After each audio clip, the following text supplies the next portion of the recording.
Les éditions Télème présentent un enregistrement intégral de Une éclaircie après l'orage de Tamara McKinley, lu par Catherine Pajon.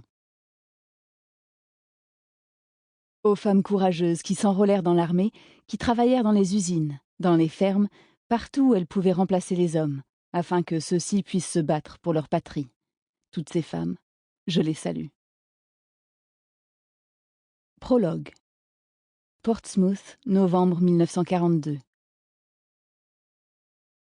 April Wilton se cramponna au bord de la vedette lance-torpille. Le bateau fendait la surface agitée des flots gris du Solent.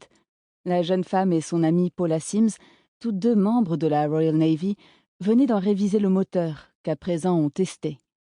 La vitesse, qui exaltait April, eut au fait de balayer la mélancolie qu'elle promenait depuis son récent retour de permission. Le vent malmenait ses cheveux blonds, des embruns giclés des deux côtés de la vedette, que le pâle soleil hivernal faisait étinceler comme autant de petits joyaux. Lorsqu'elle s'était rendue chez elle, April rayonnait, avec, au cœur, l'espoir que sa mère admirerait son bel uniforme, qu'elle se sentirait fière de sa fille. Hélas, ses attentes s'étaient trouvées instantanément douchées, et la jeune femme avait dû se rendre à l'évidence. Mildred Wilton se révélait exigeante, égoïste, et elle passait le plus clair de son temps à se plaindre âprement des épreuves imposées par la guerre, comme si les combattants prenaient un malin plaisir à mettre en lambeaux son existence jusqu'alors confortable. Tout ce qui la faisait souffrir, Mildred en rendait les autres responsables. Il ne restait plus à April qu'à accepter le fait que sa mère ne changerait jamais, au lieu de la laisser lui gâter cette nouvelle vie, cette vie merveilleuse qu'elle avait découverte. « Je me réjouis de constater que tu retrouves enfin ta bonne humeur !» lui lança Paula.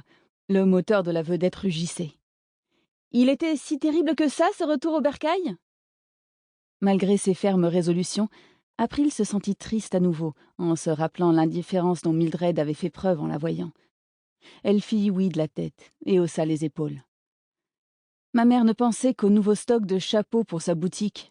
Après avoir écouté pendant un moment ses jérémiades habituelles concernant la pénurie de matières premières et l'incompétence de ses chapeliers, j'ai déguerpi pour rendre visite à un couple d'amis.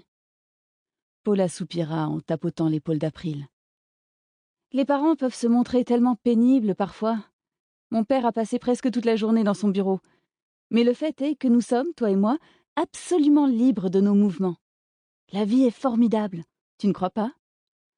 Oh que si! April agrippa plus fort le bastingage, car le bateau, qui avançait toujours à vive allure, négociait maintenant un virage serré, qui, sans l'adresse du... Sample complete. Ready to continue?